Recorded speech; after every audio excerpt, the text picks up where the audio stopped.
여러분 안녕하십니까? 8월 21일 수요일 굿모닝 화이트 시작합니다.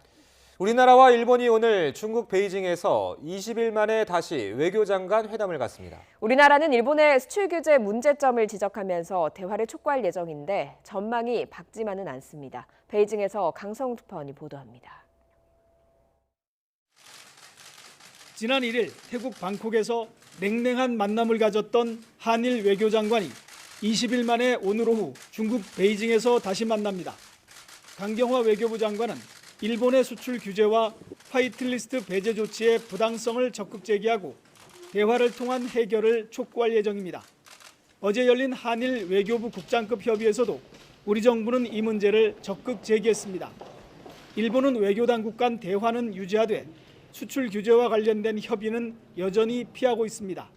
상황이 굉장히 어렵다고 생각을 하고 말씀드렸듯이 우리의 입장을 적극 개진을 해야겠지만은 참 어렵다는 무거운 마음을 가지고 갑니다.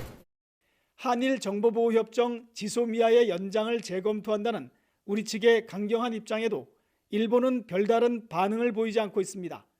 어제 열린 왕이 외교부장과의 한중 외교장관 회담에서도 우리 정부는 일본 측 조치의 부당함을 설명했습니다. 왕이 외교부장은 한일 갈등의 해결이 동북아 협력에 중요하다고 밝혔습니다. 네, 지난 방콕에서 양자 회담한 지 3주밖에 안 됐는데 이렇게 다시 만나 뵙게 되어서 정말 반갑습니다. 各方面的交流合作都能够持续的向前发展，不仅造福于我们三国的人民，也能够推动本地区的和平与稳定。 오늘 한일 외교장관 회담은 한일 정보보호협정 지소미아의 연장 시한을 불과 사흘 앞두고 열립니다. 첨예하게 맞선 한일 갈등의 해결에 중요한 계기지만 협상 전망이 낙관적이지만은 않습니다. 이번 한일 외교장관 회담은 한중일 3국 외교장관 회의가 열리는 이곳 베이징 외곽의 관광지에서 오늘 오후에 개최될 예정입니다. 베이징에서 YTN 강성웅입니다. 문재인 대통령은 일본의 수출 규제 조치와 관련해 두 번째 산업 현장 방문 일정으로 탄소 섬유 공장을 찾았습니다. 문 대통령은 아무도 흔들 수 없는 나라가 되려면 특정국에 대한 핵심 소재 의존도를 줄여야 한다고 강조했습니다. 들어보시죠. 오늘 효성과 전라북도가 8개 라인 공장 증설을 포함한 총 1조 원 규모의 탄소 섬유 신규 투자 협약서에 서명을 합니다. 핵심 소재의 국산화뿐 아니라 지역경제 활성화와 일자리 창출에도 기여하는 일석삼조의 투자 효과가 기대됩니다. 우리 경제의 지속적인 성장을 위해서는 새로운 성장 동력 산업이 필요합니다. 수소 경제와 탄소 섬유 산업이 그 해답 중 하나입니다. 아무도 흔들 수 없는 나라, 책임 있는 경제 강국이 되기 위해서는 핵심 소재의 특정 국가 의존도를 줄여야 합니다. 주력 산업의 경쟁력을 더욱 높이고 시스템 반도체, 바이오 헬스, 미래차, 수소 경제와 같은 미래 신산업을 적극 육성해 4차 산업혁명을 선도해야 합니다. 일본이 우리나라를 수출 우대국 화이트리스트에서 제외하는 조치가 일주일 뒤부터 시행됩니다. 정부의 전폭적인 지원 속에 업계도 대체품 찾기에 발벗고 나섰지만 잔뜩 긴장하는 분위기입니다. 최하영 기자가 현장 취재했습니다. 일본의 수출 규제 조치로 가장 먼저 영향권에 든 반도체 업계 관계자들이 한자리에 모였습니다. 오는 28일 일본의 화이트리스트 제외 조치 시행을 앞두고 정부의 현장 지원단 설명회장을 찾은 겁니다. 수출 규제 때문에 그 소재들이 수출이나 수입이 막히는지 좀 걱정이 되고 그거에 대한 정보가 정확히 없어서 그런 정보나 미리 준비할 것들이 어떤 게 있는 건지.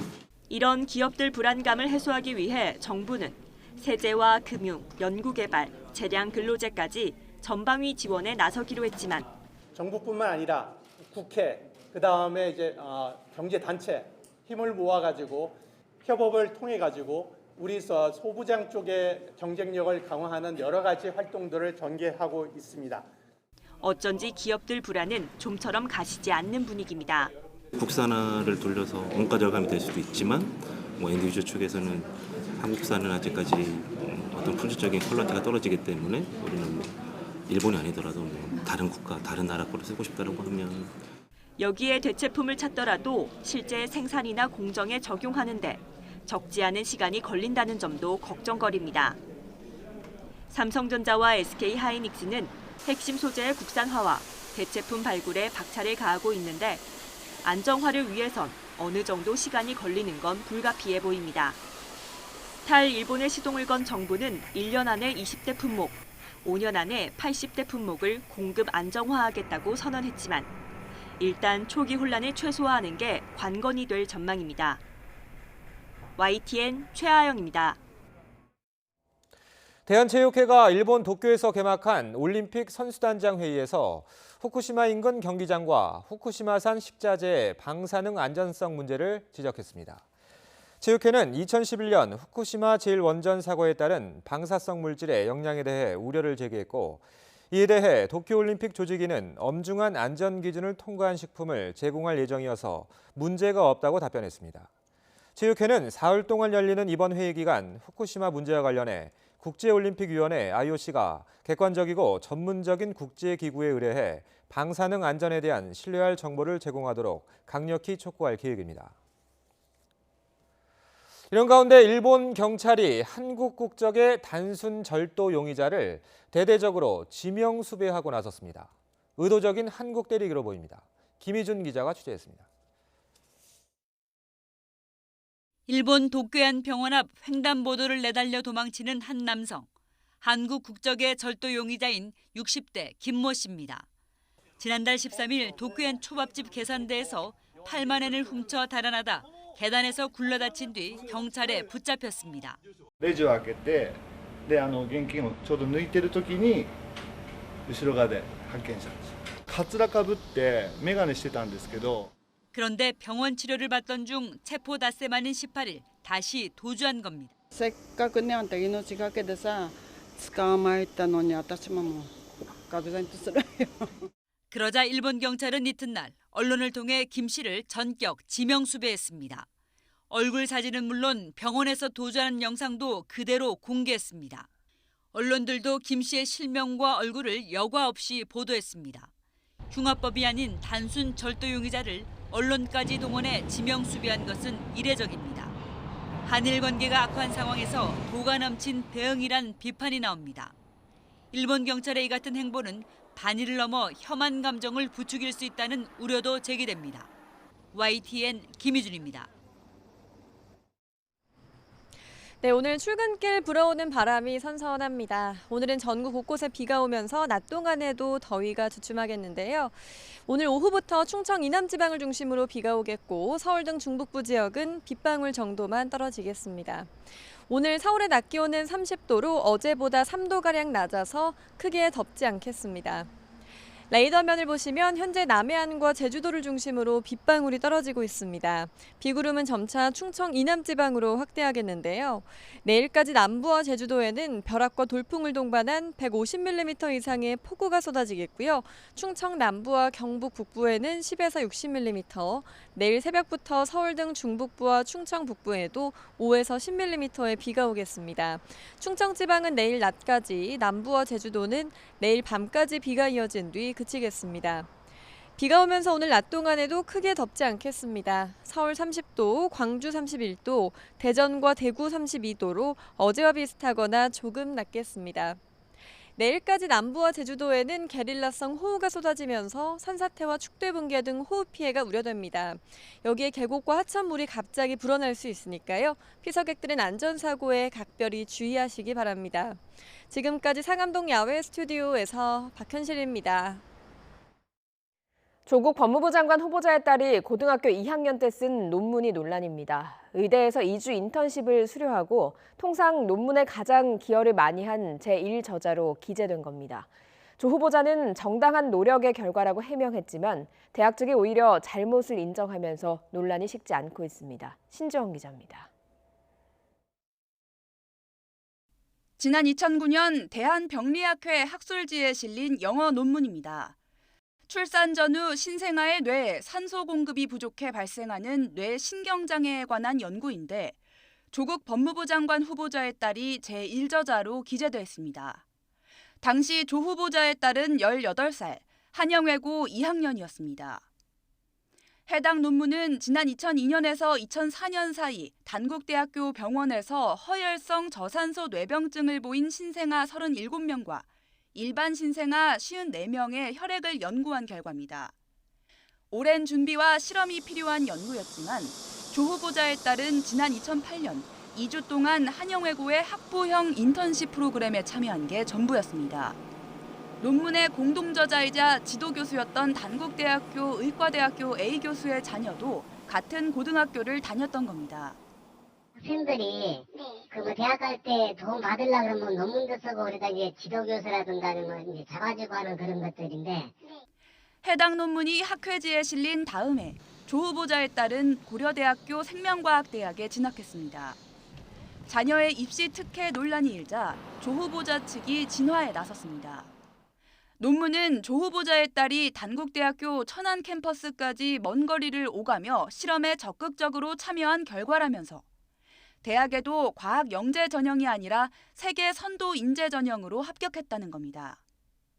지도교수 A씨가 소속된 단국대학교도 연구 논문 확인에 미진한 부분이 있었다고 사과하며 조만간 연구윤리위원회를 개최하겠다고 밝혔습니다. 지도교수와 소속 대학이 사실상 잘못을 인정한 것과 달리 조 후보자 측은 정당한 노력의 결과라고 해명하면서 오히려 비난 여론만 키웠다는 지적이 나옵니다. YTN 신지원입니다. 조국 법무부 장관 후보자의 딸이 자신에 대한 허위 사실을 유포한 누리꾼들을 경찰에 고소했습니다. 조 후보자의 딸은 자신이 외제 승용차인 포르쉐를 타고 다닌다거나 대학에서 성적이 꼴찌였다는 등 일부 온라인 커뮤니티에 게시된 글에 대해서 경찰청 사이버수사과에 고소장을 제출했습니다. 법무부 인사청문회 준비단도 일부 인터넷 사이트 등에 후보자의 딸이 포르쉐를 타고 다닌다는 루머가 돌고 있지만 전혀 사실이 아니라고 밝혔습니다. 웅동학원을 상대로 한 50억 원대 소송에서 무변론 승소를 해 위장 소송 의혹이 제기된 조국 후보자의 동생이 웅동학원에 대한 채권을 모두 포기하겠다고 밝혔습니다. 조 후보자의 동생은 취재진에게 보낸 입장문에서 자신의 회사가 보유한 웅동학원 채권을 기술보증기금 채무를 갚는 데 모두 내놓고 남는 채권도 모두 포기하겠다고 밝혔습니다. 조 씨는 재정이 어려운 웅동학원을 부친이 인수한 뒤 학교 신축공사를 진행하던 중 IMF 사태가 터지면서 자신도 연대보증으로 빚을 지게 됐다며 학교로부터는 일절 돈을 받은 사실이 없다고 해명했습니다.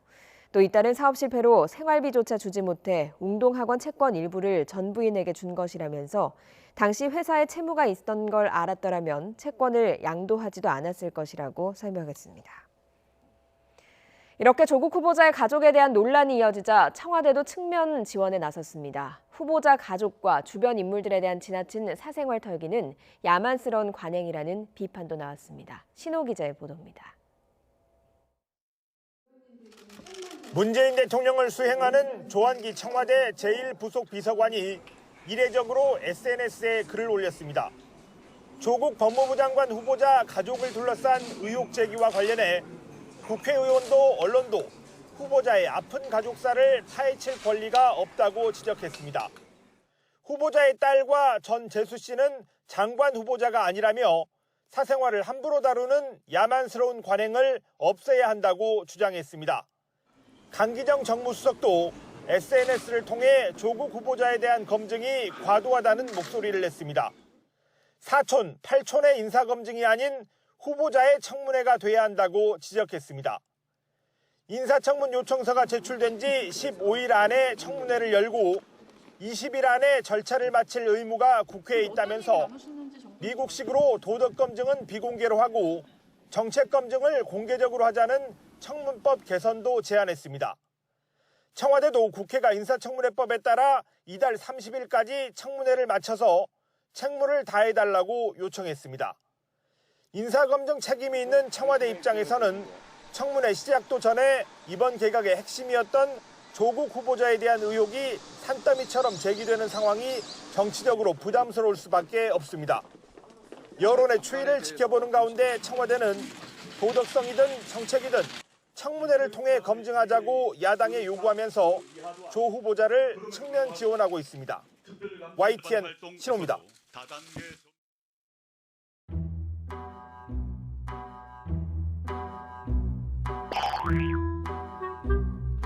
근데 박근혜는 그것도 없잖아요. 뭐 자식이 있습니까? 뭐 때문에 뇌물을 받습니까? 이명박 대통령이 무슨 다수가 누구 거면 어떤데 그걸 가지고 대통령 구속시켜요? 그럼 문재인 이거는 뭐 지금 당장 총살감이지. 지금 황교안 대표 지금 정치를 처음 하니까 모르니까 계속 시리기 하잖아요. 3, 4, 1은. 이게 정당입니까 도대체? 정당이라는 게 막말도 하고 집에 던지기도 하고 저걸 만나면 불같이 싸워야지. 박근혜를 뇌물죄로 구속시키는데 분노하지 않는 그런 국회의원이 대한민국 국회의원 자격이 있습니까? 저 김무성 후보, 당신은 앞으로 1000년 이상 박근혜의 저주를 받을 것이다. 오늘 연사를 좀 잘못 선택한 것 같습니다.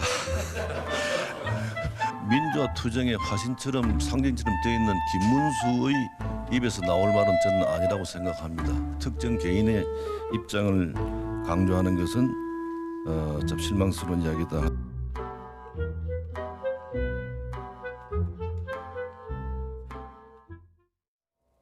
네, 보신 것처럼 내년 총선을 앞두고 추석 밥상 민심을 염두에 둔 듯 최근 보수 통합 논의가 본물입니다. 갈라진 보수 세력이 뭉쳐야 한다는 공감대는 분명한데 박근혜 전 대통령 탄핵을 둘러싼 갈등의 골이 워낙 깊어 보입니다. 조은지 기자가 보도합니다. 보수가 힘을 합치자고 모인 자리에서 박근혜 전 대통령 탄핵에 대한 입장을 둘러싸고 막말을 넘나드는 설전이 벌어집니다. 김무성 후보, 당신은 앞으로 1000년 이상 박근혜의 저주를 받을 것이다. 나라가 지금 빨갱이한테 다 넘겨주고. 이미 역사적 사실이 된 탄핵 문제에 대해서 사과를 요구하는데 그것은 저는 저희 정치 철학과 소신이기 때문에 할 수 없다는 생각입니다. 같은 날 보수 싱크탱크가 통합을 주제로 마련한 토론회에서도 화두는 어김없이 탄핵. 낭떠러지에 있는 나라를 구하는 게 먼저인 만큼 탄핵 얘기는 일단 덮고 가자는 주장부터 탄핵 찬성파와 반대파의 화해가 먼저다. 기득권을 내려놓자 해법은 가지각색입니다. 탄핵을 통해서 이루고자 했던 모든 것들이 지금 실패하고 있습니다. 어떤 입장을 가졌느냐에 대한 이야기는 좀 유보했으면 좋겠습니다. 절체절명의 생존을 위한 화해와 용서의 운동이 일어나야 된다고 생각합니다. 같은 패거리들의 이익만을 위한 정치, 그것이 결국 탄핵에까지 이르게 하는 기득권 내려놔야 됩니다. 한국당 나경원 원내대표는 안철수 전 의원부터 우리공화당까지 큰 집인 한국당을 중심으로 반문재인 연대를 만들자고 목소리를 높였습니다. 이런 가운데 바른미래당 손학규 대표는 본인들이 야권발 정계 개편의 중심이 되겠다며 안철수, 유승민과 함께 앞장서겠다고 선언했습니다. 제3의 길을 수행하기 위한 새 팔자기에 들어갈 것입니다. 바른미래당이 중심에서는 빅텐트를 준비할 것입니다. 뭉쳐야 한다는 공감대를 확인했지만 반면 탄핵 정국을 거치며 잘게 쪼개진 야권의 민낯도 새삼 드러난 하루였습니다. YTN 조은지입니다. 부동산 재산이 많은 국회의원들이 신고한 액수가 실제 가격의 절반 정도에 불과하다는 조사 결과가 나왔습니다. 경제정의실천시민연합은 부동산 재산이 많은 국회의원 29명의 신고 내역과 실제 가격을 조사한 결과 신고액은 2,233억 원이었지만 시세는 4,181억 원으로 시세를 반영하는 비율이 53%밖에 되지 않았다고 밝혔습니다. 지난해 개정된 공직자윤리법 시행령은 공시지가나 실거래가 가운데 높은 가격으로 신고하도록 규정하고 있지만 그 전에 취득한 재산에는 적용되지 않습니다. 지난해 지방선거 당시 대구시장 경선 여론조사 조작에 가담한 자유한국당 소속 지방의원들이 무더기로 당선 무효형을 확정받았습니다. 이들은 대구시장 선거 경선 때 이재만 전 최고위원을 돕기 위해 착신전환 유선전화를 열대에서 20대씩 설치한 뒤 여론조사에 중복으로 응답한 혐의로 재판에 넘겨졌습니다. 회사 돈을 개인적으로 사용한 혐의 등으로 재판에 넘겨진 우병우 전 청와대 민정수석 아내에게 검찰이 항소심에서도 징역형을 구형했습니다. 검찰은 서울중앙지방법원에서 열린 우전 민정수석안의 이모 씨의 항소심 결심 공판에서 징역 10개월에 집행유예 2년을 선고해달라고 재판부에 요청했습니다. 앞서 이 씨는 가족회사 정강 대표이사로서 법인 명의 카드를 개인 용도로 사용하고 운전기사와 차량을 사적 용도로 쓴 혐의 등으로 재판에 넘겨졌습니다. 스티븐 비건 미 대북정책 특별대표가 어제 방한한 가운데 한미가 오늘 북핵 수석대표 협의를 진행합니다. 북한이 비난해온 한미연합훈련도 모두 끝난 상황이어서 북미 실무협상 재개 방안을 놓고 긴밀한 조율이 이뤄질 전망입니다. 김지선 기자가 보도합니다. 북한이 북미 실무협상과 연계하며 맹비난해온 한미연합훈련이 모두 끝난 어제 오후 대북 실무협상을 총괄하는 스티븐 비건 미 국무부 특별대표가 방한했습니다. 지난 6월 판문점 남북미 정상회담을 앞두고 입국한 지 한 달 반여 만입니다. Any plan to visit 판문점? 비건 대표는 오늘 우리 측 카운터파트인 이도훈 한반도 평화교섭 본부장과 북핵 수석대표 협의를 진행합니다. 이어 김현철 통일부 장관을 면담하고 내일은 청와대 김현종 국가안보실 2차장과 만날 것으로 보입니다. 반년 가까이 멈춰선 북미 실무협상 재개를 앞두고 한미 간 전략이 논의될 전망입니다. 구체적인 논의사항에 대해서는 내일 면담이 개최된 이후에 적절한 계기에 전달되는 사항이 있을 것으로 생각됩니다. 방한 기간 판문점에서 북측과 만날지는 아직 미지수입니다. 한미연합훈련이 끝나면 협상하자던 김정은 위원장의 친서대로 북한이 적극적으로 나설 경우 긴박하게 만남이 성사될 수 있습니다. 반면 북한이 훈련 막판까지 군사적 도발이라며 비난을 이어간 만큼 시간을 더 끌 가능성도 있습니다. 한미연합훈련 종료에 때맞춰 이뤄진 비건 대표의 방한을 계기로 북미 정상이 조속한 재개를 약속한 실무협상이 급물살을 탈 수 있을지 주목됩니다. YTN 김지선입니다. 마이크 폼페이오 미 국무장관은 현지 시각 20일 북한의 미사일 시험 발사에 대해 우려를 표명하며 북미 협상 재개를 촉구했습니다. 스티븐 비건 미 대북 특별대표가 방한해 북미 실무협상 재개를 위한 한미 사전 협의에 들어간 가운데 북미 협상을 총괄하는 폼페이오 장관 역시 협상 재개를 촉구한 겁니다. 폼페이오 장관은 CBS 방송과의 인터뷰에서 진행자가 북한의 미사일 시험 발사를 거론하자 북한은 단거리 탄도미사일을 발사했다며 진행자가 이를 우려하느냐고 묻자 그렇다, 북한이 그러지 않기를 바란다고 답했습니다. 그러면서 김 위원장이 테이블로 나와 더 좋은 결과를 얻기를 바란다면서 이는 북한 주민에게 더 좋은 일이고 세계에 더 좋은 일이라고 강조했습니다. 지난 3월 체결된 10차 한미 방위비 분담금 특별협정에 한미 협상대표가 만나 내년부터 적용될 11차 협정과 관련한 사전 협의를 진행했습니다. 티모시 베츠 미 국무부 방위비 분담협상 대표는 장원삼 외교부 방위비 분담협상 대표와 만나 미국이 주한미군 운용에 들어가는 비용이 막대하다며 한국이 분담금을 대폭 올려야 한다는 취지로 압박한 것으로 전해졌습니다. 이에 장원삼 대표는 합리적이고 공정한 수준에서의 분담금 인상만 수용할 수 있다는 입장을 밝힌 것으로 알려졌습니다. 서울대학교 공과대학에서 맹독성인 황화수소가 노출되는 사고가 나 연구원 2명이 병원으로 옮겨졌습니다. 사건 사고 소식 최재민 기자가 종합했습니다. 황화수소 가스가 누출된 서울대 공과대학의 소방대원들이 다른 위험은 없는지 살펴봅니다. 이 사고로 가스를 마신 연구원 2명이 병원에서 치료를 받았습니다.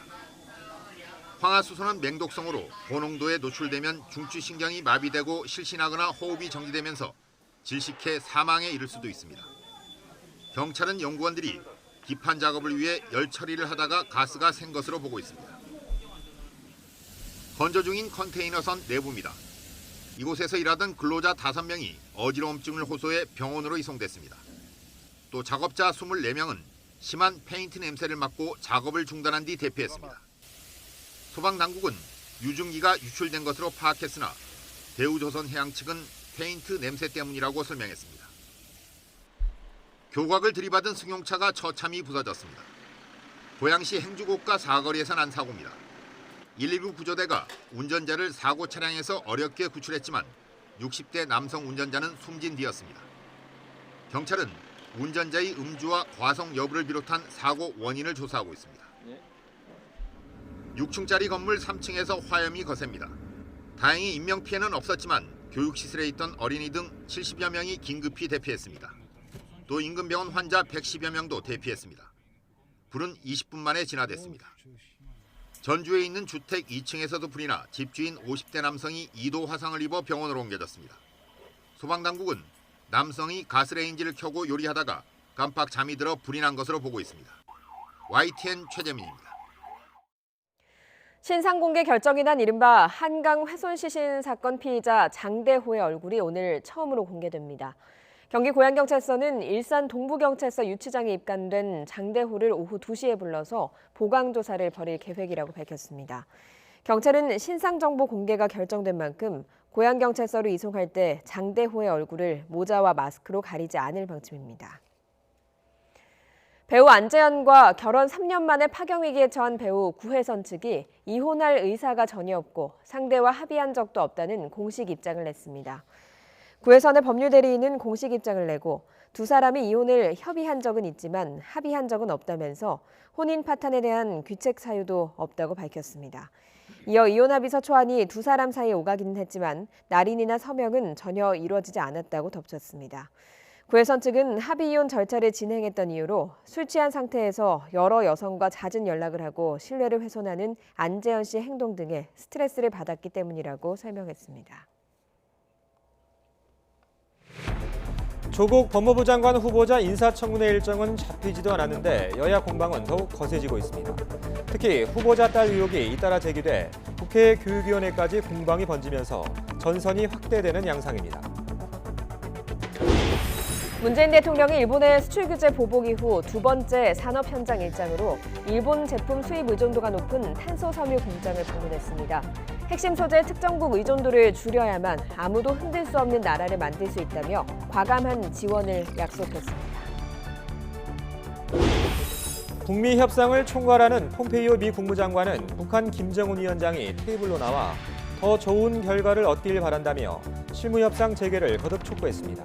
또 북한의 단거리 미사일 실험이 이번엔 우려된다며 그러지 않기를 바란다고 말했는데 북한의 태도 변화를 거듭 압박하는 것으로 풀이됩니다. 한강 훼손 시신 사건 피의자 장대호에 대해서 경찰이 범죄 수법이 잔인하고 범행 도구와 CCTV 등 증거도 충분히 확보했다며 신원을 공개했습니다. 오늘은 장대호의 얼굴이 처음으로 공개됩니다.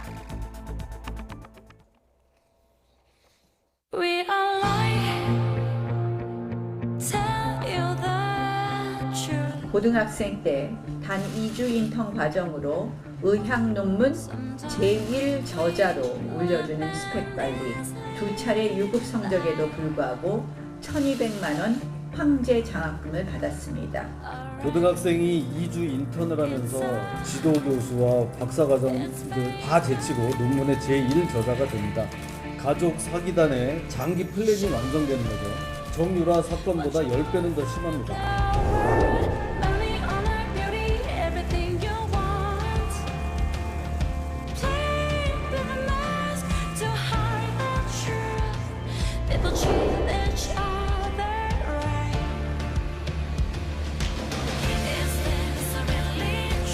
이것이 대한민국의 진보 좌파라는 자들의 모습입니다. 남에게는 가혹한 잣대를 들이대면서 정작 본인과 주변에는 한없이 관대한 이중성. 겸허히 수용합니다. 상세한 경위, 배경 등 실체적 진실은 국회 청문회에서 성실히 답하겠습니다. 추측을 소설로 만들고 그 소설을 확증으로 부풀리면서 후보자의 가족에 대한 신상털기에 열을 올리고 있습니다. 조국이 정말 무섭긴 무서운가 봅니다. 실현하려고 하는 사법개혁이 두려운가 본지 저희들도 나름대로 검토한 결과 거의 가짜 수준의 근거 없는 모함이다라는 결론을 내렸습니다.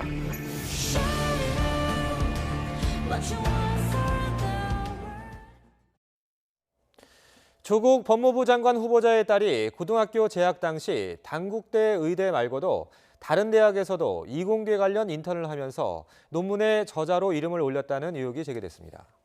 법무부 등에 따르면 조 후보자의 딸 조모 씨는 한영외고 3학년이던 지난 2009년 공주대 생명공학 연구실의 인턴십 프로그램에 참가했습니다.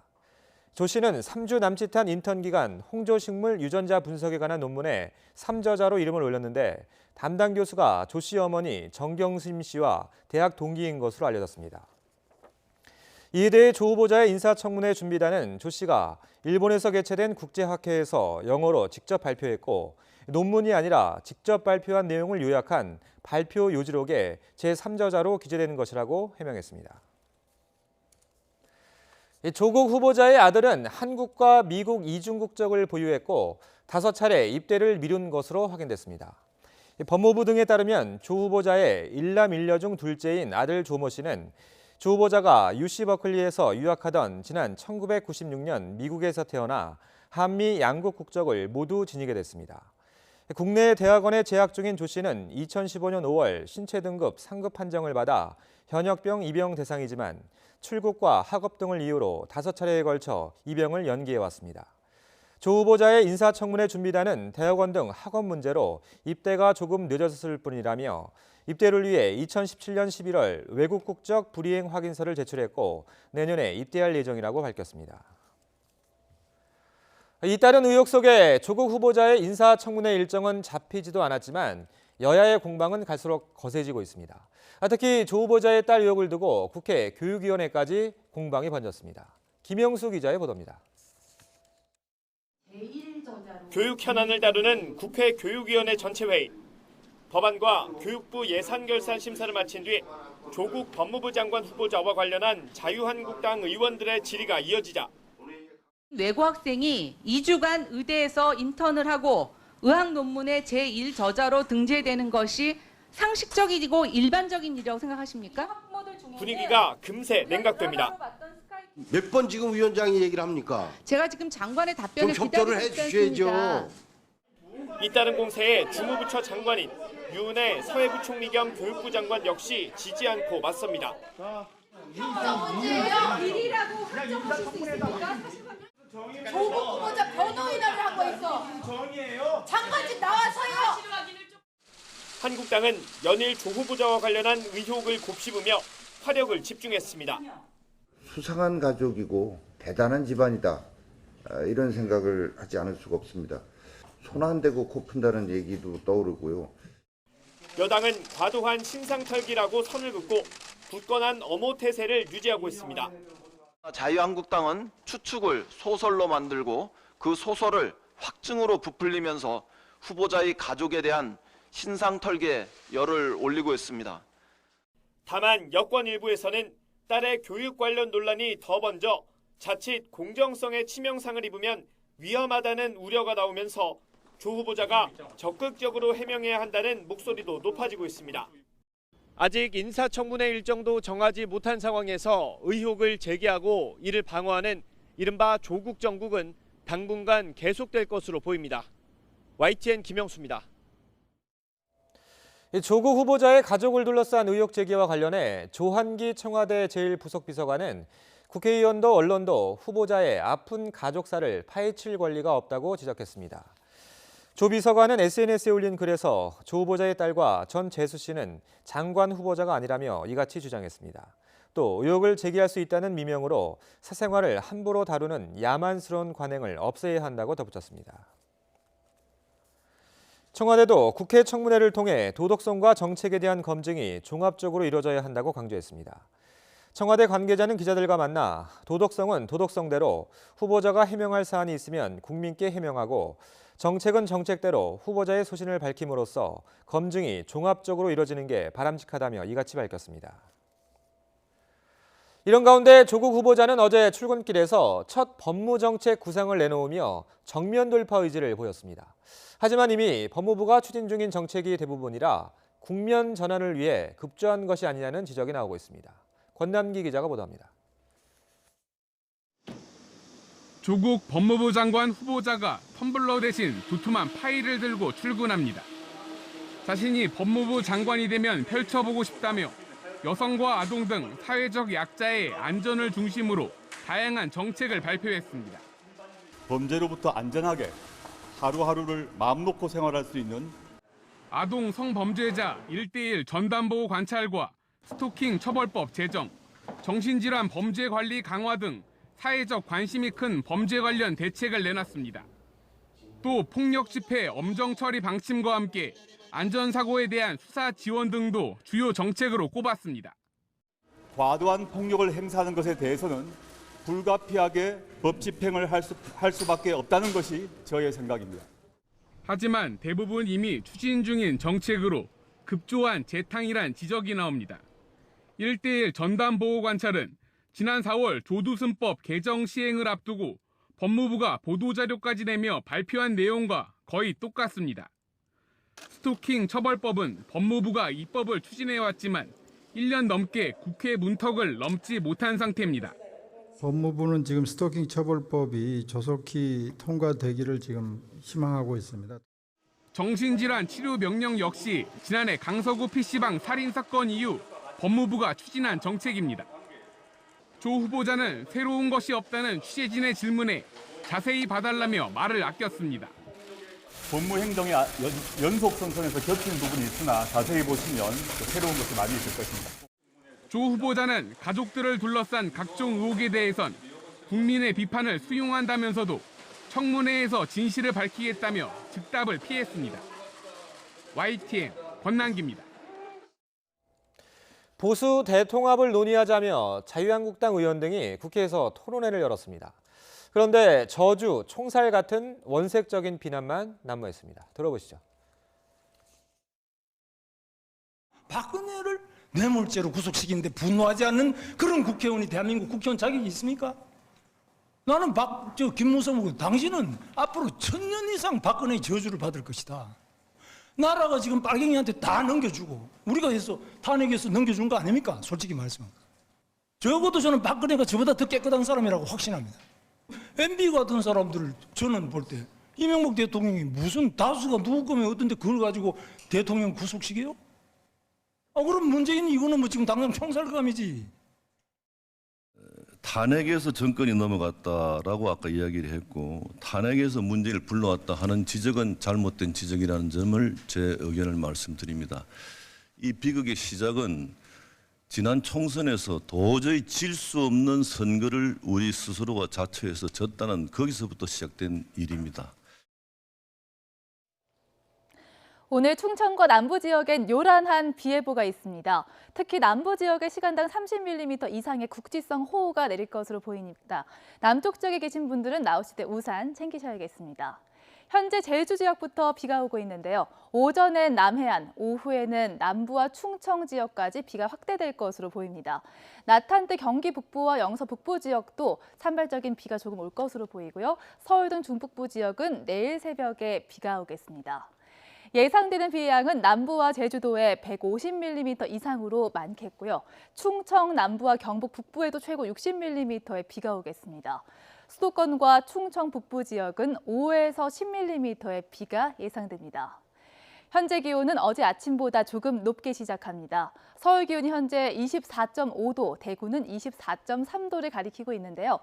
낮 기온은 어제보다 조금 낮겠습니다. 서울 30도, 안동과 대구 32도, 전주 31도로 어제와 비슷하거나 조금 더 낮겠습니다.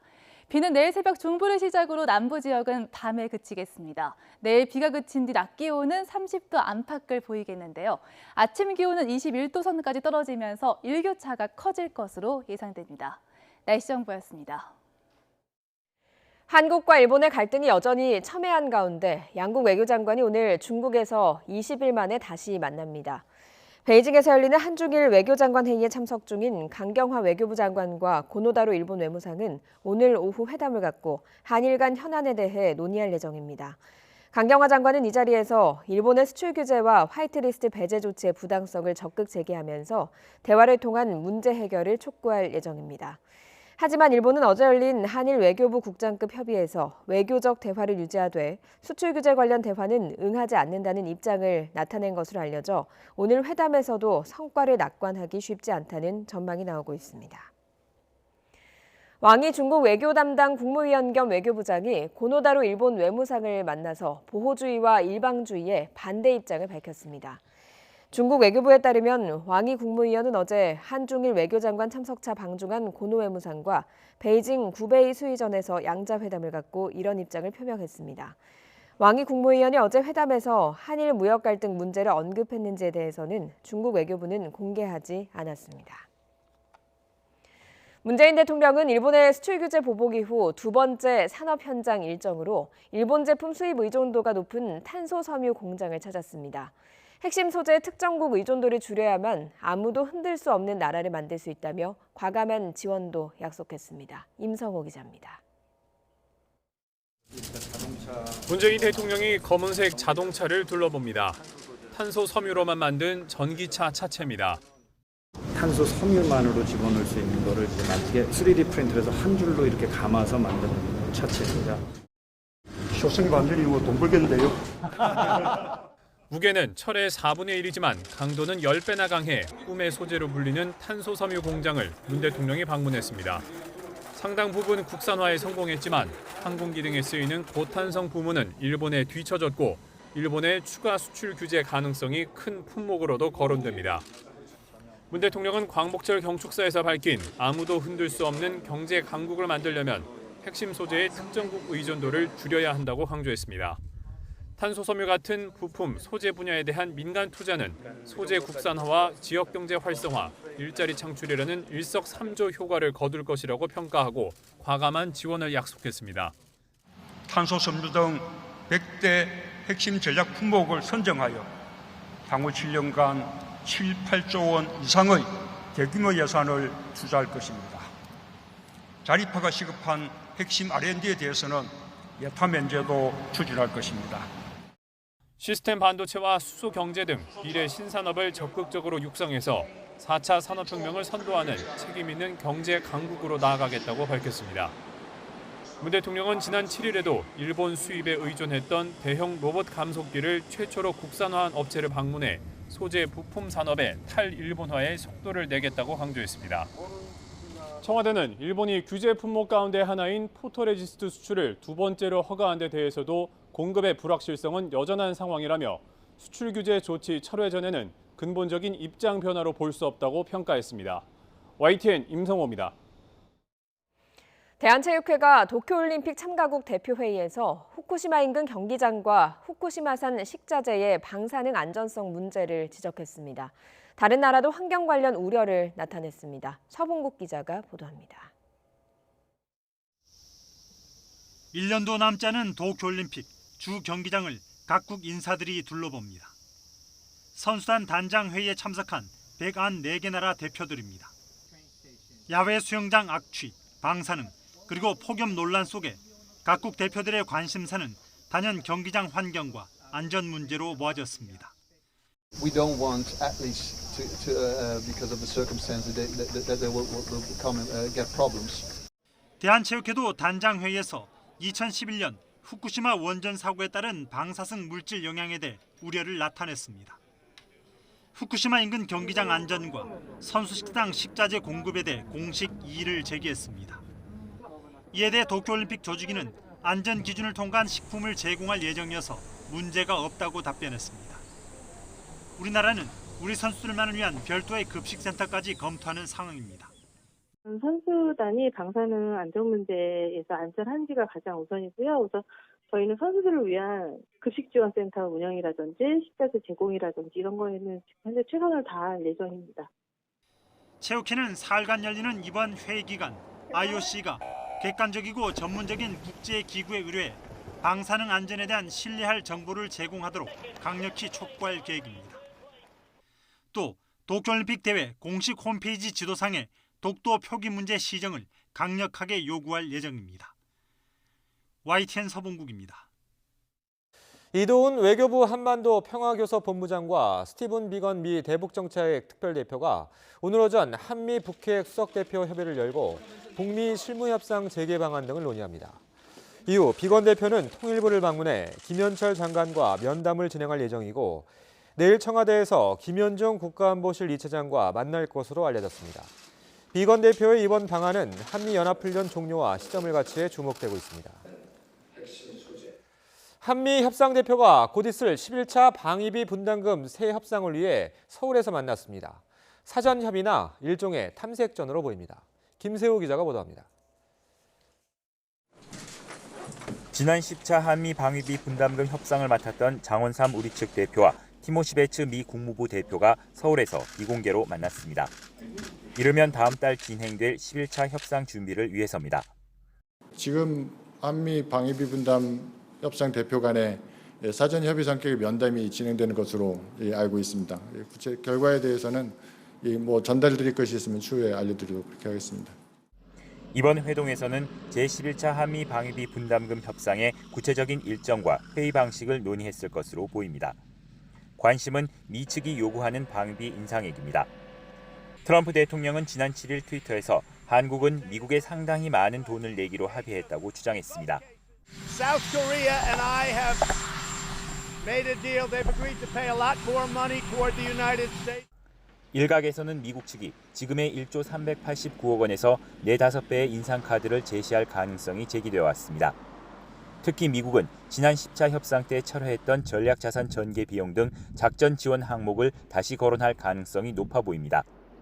정부는 이에 맞서 합리적인 수준에서 이루어져야 한다는 점을 거듭 강조해왔습니다.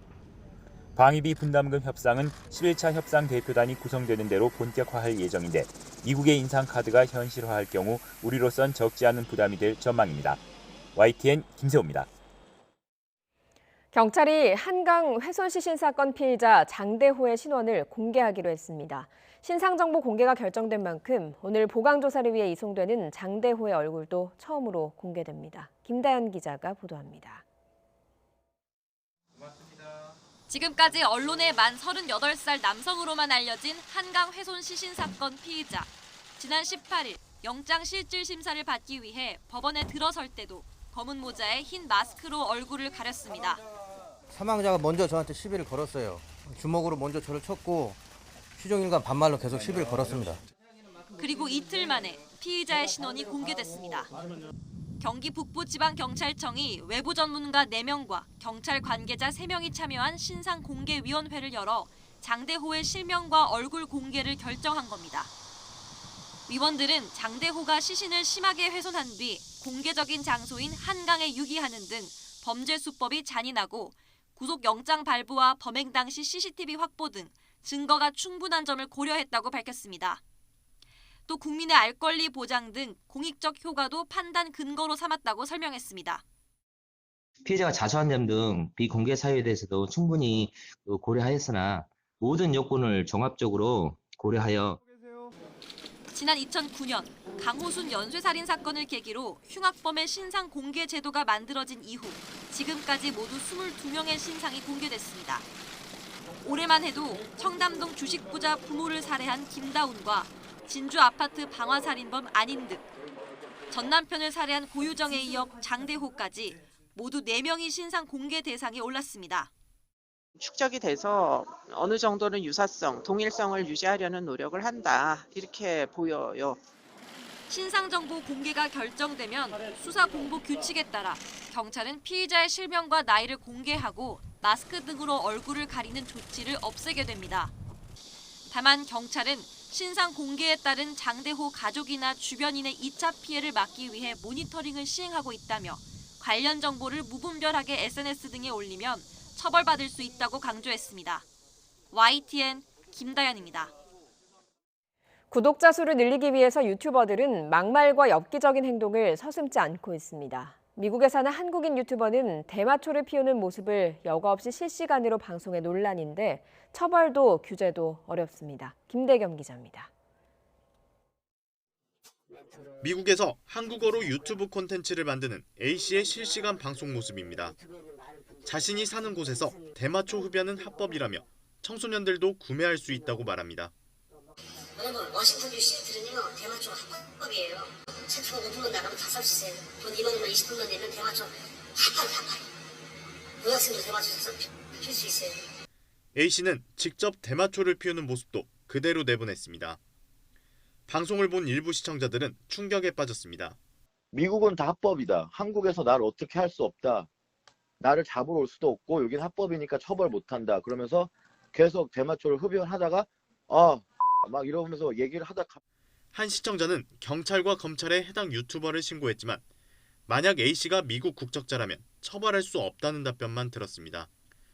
국내에선 불법인 행위가 무방비로 노출되는 셈입니다.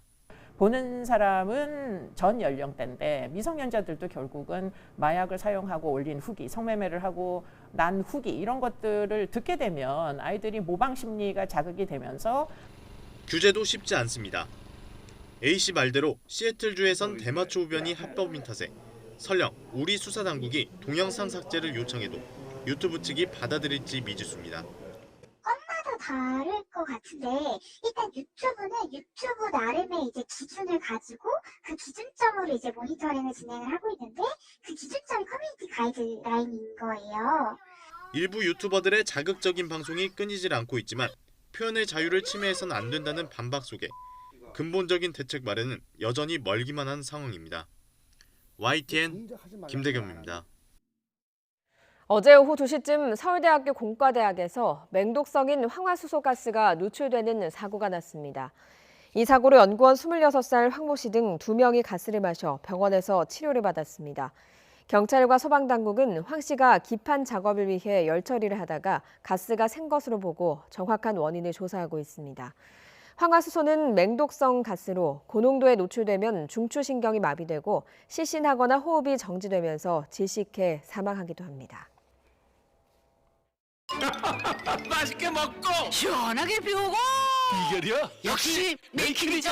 변비, 복부 백만, 식욕부진 한 번에 싹 메이킨. 시원하게 변비 끝. 유쾌 상쾌 오케이 변변 메이킨. 어릴 때의 달콤한 순간을 기억하시나요? 수많은 시련을 겪고 어른이 된 지금 또 다른 장애물이 다가와도 넘어서는 건 나의 손에 달려있죠. 사랑하는 배우자를 만났을 때처럼 흔들림이 와도 당신의 생각을 지켜왔던 것처럼 누군가의 평가에 머물러 있지 않은 당신. 결국 이 여정의 주인은 당신인 걸 알기에 그런 당신을 우리는 배우겠습니다. 시민이 주인 화성시. 원산지까지 직접 관리하고 8단계로 거듭 검증하고 녹용 팁까지 담아낸 정관장 천녹. 저의 녹용은 천녹입니다. 정관장 천녹.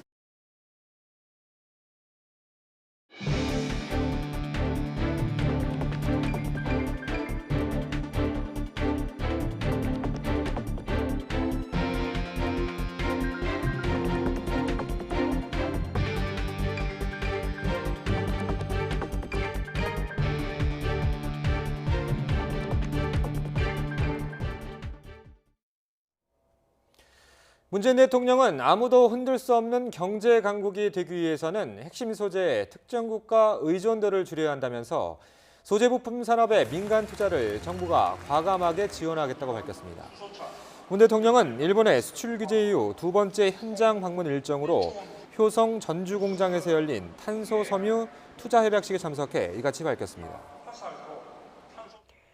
한일 갈등 속에 강경화 외교부 장관과 고노다로 일본 외무상이 오늘 중국에서 20일 만에 다시 만납니다. 강경화 장관은 이 자리에서 일본의 수출 규제와 화이트리스트 배제 조치의 부당성을 적극 제기하면서 대화를 통한 문제 해결을 촉구할 예정입니다. 일본 아베 내각이 2차례에 걸쳐 한국에 경제 보복을 가하는 과정에서 외무성을 철저히 배제했다는 현지 보도가 나왔습니다. 일본 정부 내부에서도 비판의 목소리가 나오고 있다고 전했습니다. 도쿄에서 황보현 특파원이 보도합니다. 외무성을 빼고 가속 페달을 밟은 아베 정권의 싸움 방식은 잘못됐다. 아사히 신문이 발행하는 주간지 아에라가 보도한 기사의 제목입니다. 아베 내각이 한국에 대해 2차례에 걸쳐 경제 보복을 하는 과정에서 외무성이 철저히 배제됐고 이 때문에 예상치 못한 일이 벌어지고 있다는 겁니다. 우선 지난달 1일 경제산업성 주도로 불산 등 세계 반도체 소재에 대한 수출 제재를 가한 1차 보복. 今回の見直しは適切な輸出管理制度の運用を目的としたものであります。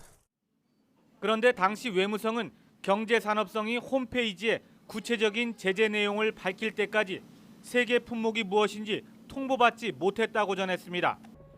또 한국을 화이트리스트에서 제외하기 직전인 지난달 말에는 사태의 심각성을 감지한 외무성이 물밑에서 미국 국무부를 움직여 중재에 나서도록 했다고 적었습니다. 하지만 이것도 허사로 돌아갔습니다. 仲介案を米国が日韓に提示したとのことですけども、事実関係についてお願いします。報道は承知しておりますが、ご指摘のような事実はありません。 시작부터 외무성을 배제하고 미국을 통한 외무성의 수습 노력마저 거부한 것은 외무성에 대한 아베 총리의 불신 때문으로 보인다고 분석했습니다. 외무성 주도로 한일 위안부 합의를 했는데 한국의 반발로 계속 문제가 되면서 외무성에 대한 불신이 커졌다는 겁니다. 외무성을 배제한 채 이루어진 한국 공격은 한미일 안보 체제의 균열을 만들고 한국 내부에 예상치 못한 강한 반발에 직면했다고 진단했습니다. 실제 지난달 한국 특파원들을 만난 외무성 고위 관계자는 불매운동과 여행 보이콧은 충분히 예상했던 반응이라고 말해 아베 내각 핵심부에 대한 불만을 에둘러 표현했습니다. 일각에서는 외무성을 제외하고 일을 진행했다 여러 문제점이 드러나고 있는 만큼 앞으로는 외교 라인을 적극 활용해 대응책 마련에 나설 것이란 전망도 나오고 있습니다. 도쿄에서 YTN 황보현입니다. 스티븐 비건 국무부 대북특별대표의 낙점 가능성이 거론돼 관심을 끌었던 러시아 주재 미국 대사로 트럼프 대통령이 존 설리번 국무부 부장관을 검토하고 있다고 밝혔습니다. 트럼프 대통령은 백악관에서 루마니아 대통령과 회담에 앞서 기자들과 만나서 차기 러시아 주재 미국 대사를 설리번 부장관이 맡을 가능성에 대해 상당히 그럴 수 있다고 말했습니다. 서울의 4대문 가운데 유일하게 볼 수 없는 문이 서대문이라고도 불리는 도니문입니다. 일제가 철거했기 때문인데 이 도니문을 최첨단 디지털 기술로 다시 볼 수 있게 됐습니다. 이상순 기자가 취재했습니다. 서울 정동 사거리, 서대문이라고도 불린 도니문이 있던 자리입니다. 하지만 기억하는 사람은 흔치 않습니다. 도니문이요? 네. 어디에 있는 문이에요? 여기요? 지금은 없는데요. 잘 모르겠어요. 도니문이 처음 세워진 건 지난 1396년. 동쪽의 흥인지문, 남쪽의 숭례문, 북쪽의 숙정문과 더불어 서울의 4대문 중 하나입니다. 그렇지만 1915년 일제강점기에 도로 확장을 이유로 완전히 철거됐습니다. 이후 복원이 추진됐지만 만만치 않았습니다. 고증을 통해서 그 복원을 하려고 하다 보니까 새로운 어떤 보상 비용이라든지 그다음에 교통난 문제라든지 이런 것들 해결하기가 굉장히 어려웠습니다. 그래서 찾아낸 방안이 증강현실 AR 기술을 이용한 디지털 복원입니다. 스마트폰에 도니문 AR이라는 앱을 깔고 정동 사거리에서 작동하면 도니문이 나타납니다. 일출에서부터 일몰까지 하루 4번 모습이 바뀝니다. 일제강점기 이전에 없어지기 전에 사진이 잘 남아 있어요. 그래서 사진이 워낙 풍부했기 때문에 사진만 보고도 고증이 가능한데 사진은 이제 스케일 도면이 아니라 스케일이 없다 보니 그게 이제 그리드법이라는 분석법이 있으니까 디테일도 치밀합니다. 단청 색상까지 고증했습니다. 시료 분석이라든가 색상, 색도, 그런 질감 이런 것들을 비교 분석해서 18세기 초 전통 단청 안료를 구축한과 동시에 그 색상도 도출했다고 볼 수 있죠. 정동 사거리엔 가상현실 VR로 도니문을 감상할 수 있는 체험관도 마련돼 있습니다. 디지털 도니문은 앞으로 계절별로 변하는 주변 풍경까지 반영되도록 업데이트될 예정입니다. YTN 이상순입니다. 어제 저녁 8시쯤 울산시 북구 매고 교차로에서 자동차 탁송 차량이 택배 차량을 들이받는 등 차량 7대가 잇따라 추돌했습니다. 이 사고로 택배 차량 운전기사가 크게 다치는 등 4명이 다쳐 병원으로 옮겨졌습니다. 경찰은 탁송 차량이 빗길에 미끄러진 것으로 보고 있습니다. 오늘 새벽 2시 반쯤엔 경기도 고양시 덕양구 행주내동을 지나던 차량이 행주 고가차도 아래 교각을 들이받았습니다. 이 사고로 차량을 몰던 60대 남성이 그 자리에서 숨졌습니다. 아동학대로 최근 5년 동안 숨진 아동이 132명이라고 보건복지부가 밝혔습니다. 가정 내 아동학대 사망 사건의 가해자는 임신을 원치 않았거나 양육 지식이 부족했고 사업 실패 등 극심한 경제적 스트레스에 시달린 것으로 파악됐습니다. 숨진 아동을 연령별로 보면 1살 이하의 아동이 64%로 집계돼 신생아와 영아가 학대 사망에 가장 취약한 것으로 나타났습니다. 통학 차량에 홀로 남겨진 아이가 숨지거나 다치는 사건이 종종 발생해 가족들을 불안하게 만들죠. 경기도가 인공지능을 활용한 안전 시스템을 개발해 도입하기로 했습니다. 김학무 기자가 취재했습니다. 카메라에 찍힌 사람이 움직이자 이름과 나이 등이 자동으로 나타납니다. 얼굴로 신원을 파악하는 인공지능입니다. 어린이 통학 차량에 이 시스템을 적용하면 차량에 타고 내리는 어린이들의 얼굴이 자동 인식됩니다. 동시에 학부모와 교사, 운전자에게 앱을 통해 실시간으로 승하차 알림이 전송됩니다. 누가 타고 내렸는지 바로 알 수 있는 겁니다. 전자팔찌 같은 보육 안전 시스템도 있는데 이는 어린이집에서 일어날 수 있는 안전사고나 건강 상태를 과학적으로 확인할 수 있습니다. 어린이집이나 유치원의 등원에서부터 하원에 이르는 전 과정을 스마트 시스템으로 모니터링할 수 있는 경기도 맞춤형 안전보육 모델을 구축하겠습니다. 정부는 올해 4월 어린이 통학버스에 하차를 확인할 수 있는 슬리핑 차일드 체크를 의무적으로 설치하도록 했습니다. 하지만 최근 경찰청 점검 결과 이를 제대로 설치하지 않는 등 기준을 위반한 차량이 400대에 이르는 것으로 나타났습니다. 슬리핑 정책 자체가 원천적으로 그런 사고를 막을 수 있기에는 조금 어렵지 않나라고 좀 생각을 하고 있습니다. 아무래도 그런 일들이 내 아이가 생기지 말라는 법도 없고. 경기도는 올해 보육 안전 시스템을 시범 운영하고 결과에 따라 확대 운영할 계획입니다. YTN 김학무입니다.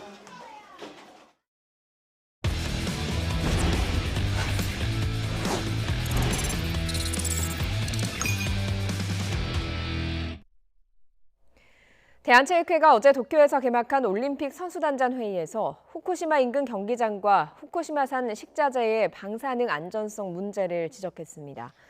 체육회는 2011년 후쿠시마 제1원전 사고에 따른 방사성 물질의 영향에 대해 우려를 제기했고, 이에 대해 도쿄올림픽 조직위는 엄중한 안전 기준을 통과한 식품을 제공할 예정이어서 문제가 없다고 답변했습니다.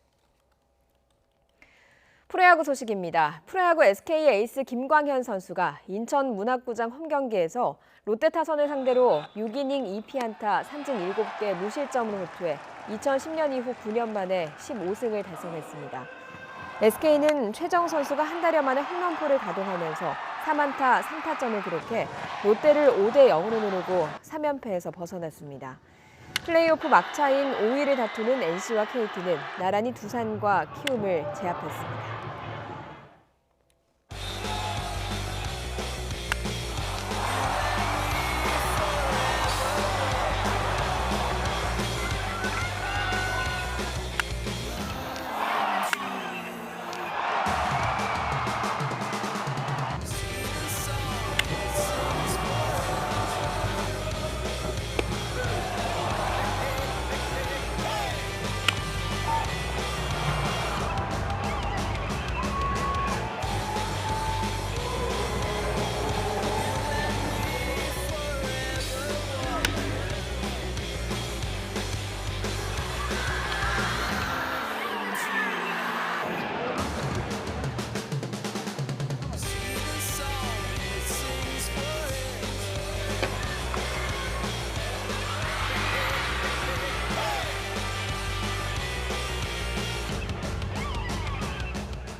올해 K리그의 한 경기 평균 관중수가 20세 이하 월드컵 열기와 치열한 순위 다툼 덕에 역대 가장 많은 것으로 집계됐습니다.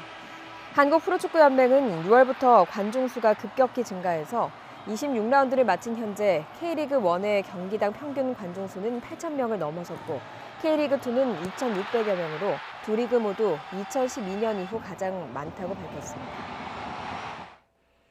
우리나라 경보의 김현섭 선수가 2011년 대구 세계육상선수권대회 남자 20km 경보 동메달 리스트로 뒤늦게 공인받았습니다. 국제육상경기연맹은 대한육상연맹에 공문을 보내서 2011년 세계대회 남자 20km 경보 3위인 러시아의 에멜야노프가 도핑 위반으로 적발돼서 4위였던 김현섭이 동메달이라고 알려왔습니다. 김현섭은 이로써 우리나라 선수 가운데 최초로 세계 육상선수권 메달리스트가 됐습니다. PGA 투어 플레이오프 최종전이 내일부터 시작됩니다. 180억 원에 이르는 우승 보너스를 놓고 30명이 경쟁을 하는데요. 올 시즌 신인왕이 유력한 임성재 선수도 당당히 이름을 올렸습니다. 허재영 기자가 보도합니다. 미국 프로골프 PGA 투어가 마지막 승자를 가리는 플레이오프 최종전에 돌입합니다.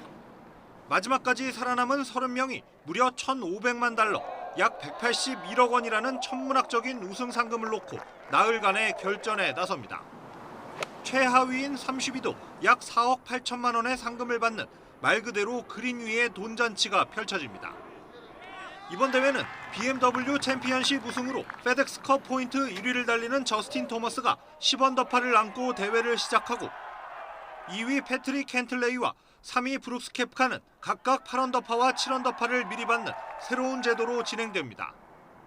무조건 마지막 대회인 투어 챔피언십에서 페덱스컵 우승자가 가려지도록 경기 방식을 바꾼 겁니다. 골프 왕제 타이거 우즈가 42위에 그쳐 이번 대회에 나서지 못하는 가운데 우리나라 선수 가운데는 신인 임성재가 24위로 당당히 출전 선수 명단에 이름을 올렸습니다. 우리 선수가 플레이오프 최종전에 나서는 건 2016년 김시우 이후 3년 만입니다. 투어 챔피언에 출전하게 되는데 이제 처음 출전하는 거고 너무 설레고 제가 일단 목표로 했던 대로 또 이루어져서 너무 행복해요. 임성재가 이번 대회에서 좋은 성적을 올릴 경우 아시아 선수로는 사상 처음으로 PGA 투어 신인왕에 등극할 전망입니다. 플레이오프 제도가 도입된 2007년 이후 신인상은 페덱스컵 순위가 가장 높은 선수가 어김없이 차지해왔습니다. YTN 허재원입니다.